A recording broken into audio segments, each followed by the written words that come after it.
So as a result of these modular functions, the unwanted variables are always expressed as multiples of n minus 10. Therefore, if we assume the existence of 10 dimensions in space-time, the variables are canceled out and the calculations suddenly begin to make sense. Excuse me, ma'am. Did you say 10 dimensions? Yes, I did. Look, I realize these concepts are a little bizarre, and that many of you cadets would rather be somewhere else right now. But take my word for it. The future is a lot closer than you might think. For dialing home, I am David Reed, and I am with Mr. Ivon Bartok. It's true. You, sir, I feel like I have been, in some respects, trailing you for years, because you were doing official special features content. Right. And I was over at Gate World doing fan content and special features where I could. Completely connected. I know. Well, because we also talked a lot, right? A lot. And so, and then I also did, I had a blog on your site, which was a horrible thing. Yeah. People would be like, your writing is, you should spell check. And I was like, oh, I don't have time. But you know, we've always been connected, and there was always that communication, because I think, you know, and you would completely agree with this, is that the fan base became big and passionate and were so important to what we were doing. Yeah. So, and that's where sort of special features came from. It was like MGM recognized that really early on, and they said, we need It was a content. snowball, Yeah. because the more that we would feed the beast, the more the beast would want to get fed. Yeah, absolutely. And so this is really special for me to be able to sit and chat with you about Well, I this. feel like we've known each other for a long I time. know, it's a while. 20 years ago this year, Yeah. SG1 started. I was 14, Yeah. you know, you were a little bit ahead of me, but not far. Yeah. Tell me about your first memories of Stargate. Had you seen the feature film? I saw the feature film. Okay. In the theater? Out? No, it was out home of the video? theater. I think it must have been home video. Okay. And I loved it. It was dark. It was interesting. It was like, the story engine and the device to tell a story for the show and the franchise and for the movie, going through this gate, was genius.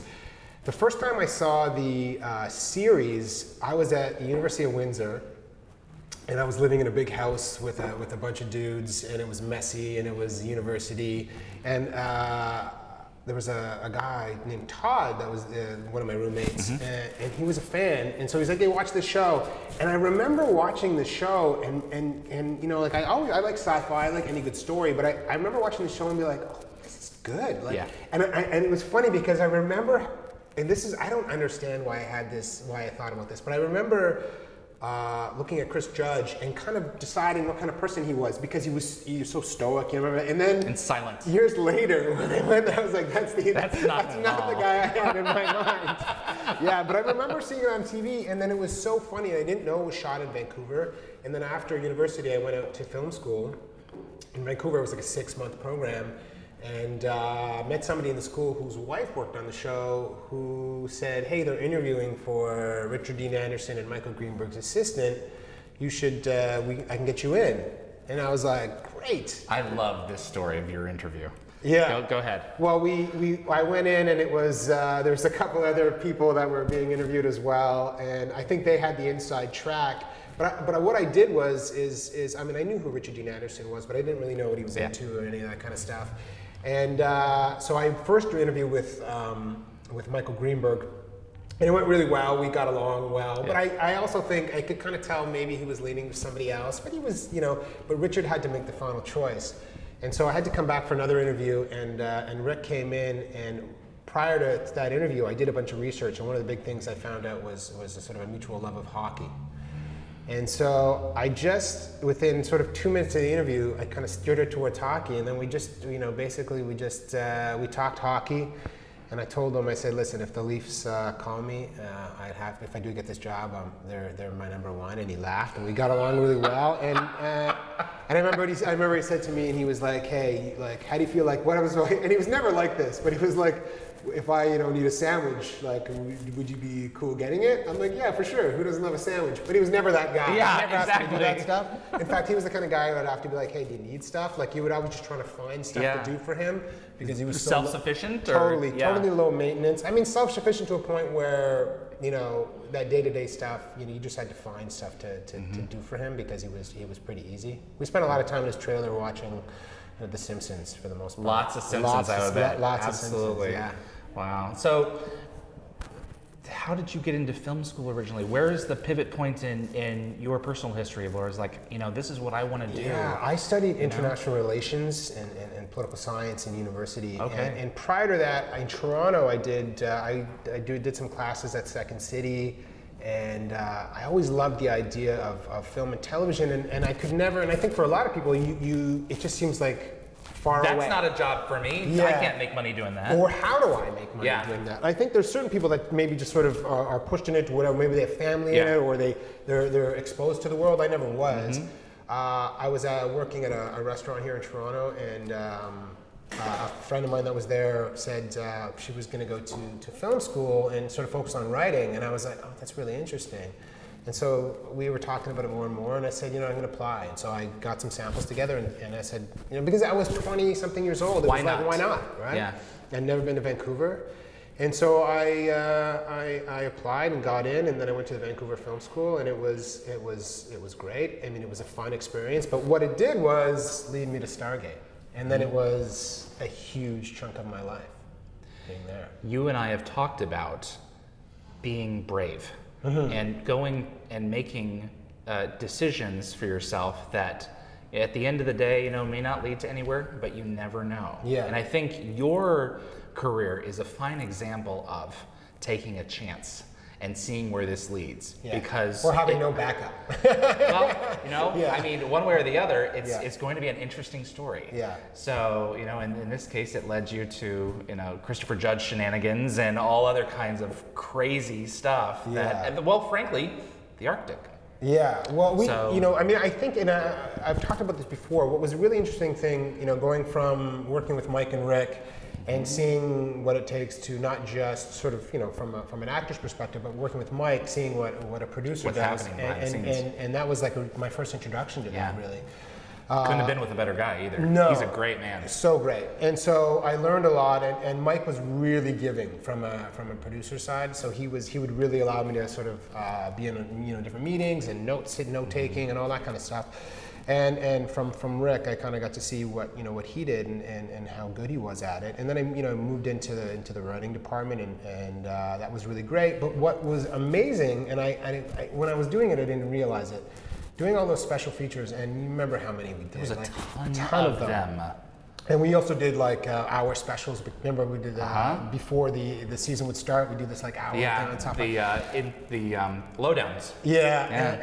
But the preview to Atlantis, we did that one. We did a whole bunch of stuff. But what I did is that for that many years, like every season, you would focus on all these different departments and different people and how we did this and what we did. And then coming out of that, I realized like I just spent this was film school for me. Yeah.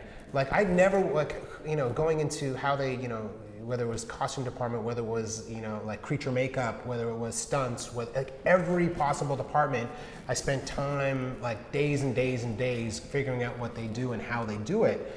And I never thought like this is something that's going to pay off later on. This is going to take me to a place where I can kind of go into a meeting or be on set and work with actors and all that sort of stuff. So it turned out to be an amazing sort of opportunity in film school for me. That's kind of led to working with Joe on some other projects Dark Matter and Dark Matter, which was super fun, and it was all hopefully, and there'll be other stuff hopefully. of coming up course. in the future, But right? to go from working directly with Michael and Rick to being a director of the Kino Diaries in That was fun. SGU, Yeah. Mr. Kino, right? Just a great leap.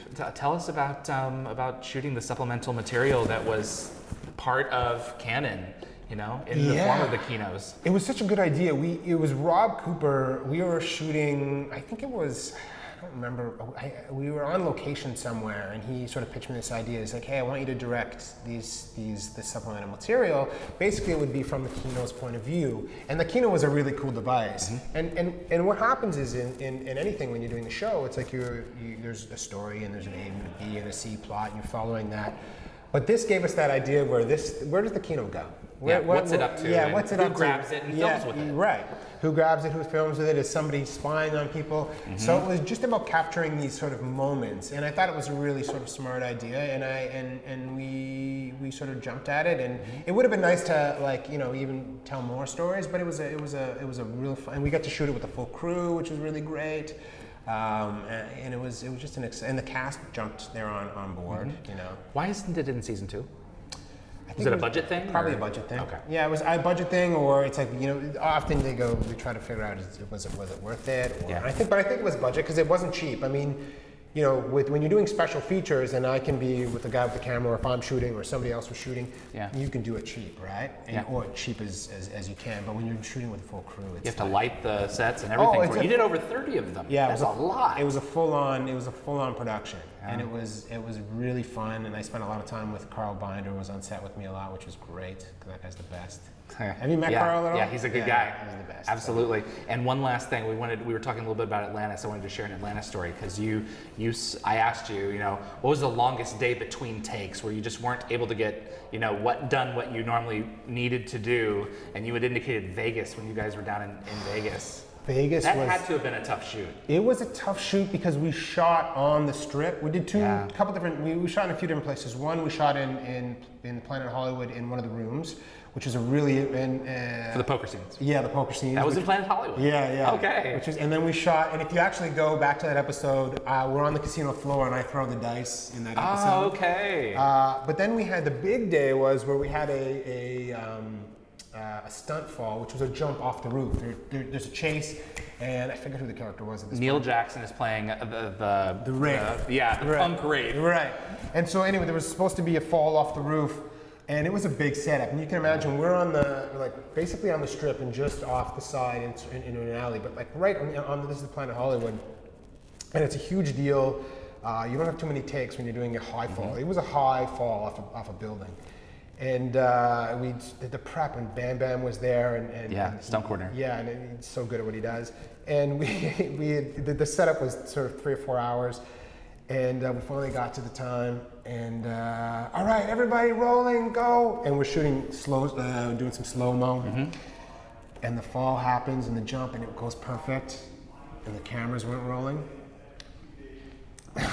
Someone forgot to switch them to on? Literally, somebody forgot to press a button. Yeah, which is the worst thing to happen on the best of days.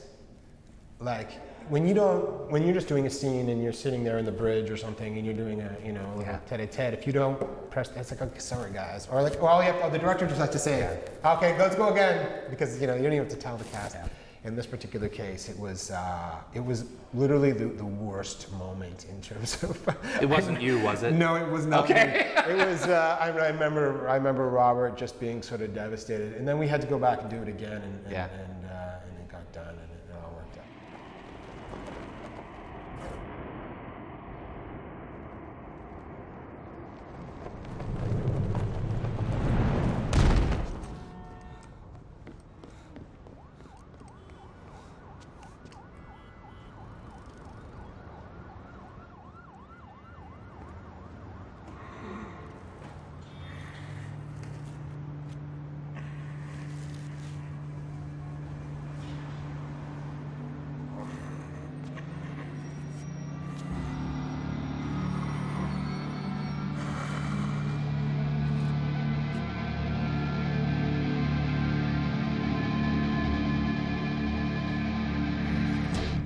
You know, for the most part, it was everybody sort of had fun. I mean, anytime you're on set, there's so much time in between shooting, and so luckily that place was a sort of family environment. So you had a lot of good time. I mean, you knew everybody. When you're there for 10, You 12 know everybody years, and their families. and their families, yeah. I mean, I don't know if Joe talked about it, but the amount of like people who had kids. It's like, you know, Rick's daughter is now college. Yeah, Michael Shanks' his kid, like His they were son all- is like, I don't know and how. his Yeah. daughter Tatiana, I know. she's like they were little kids who would come by every once in a while, and now they're like adults. They're and adults. You're like, what happened? It's amazing because I took that pill and I didn't age.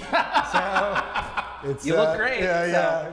We're going to go into lunch in a little bit here with Joe and with Kieran, but I think you probably knew that this was coming. Maybe not. You had a speaking scene in season 4 in Excuse me, ma'am. Did you say 10 dimensions?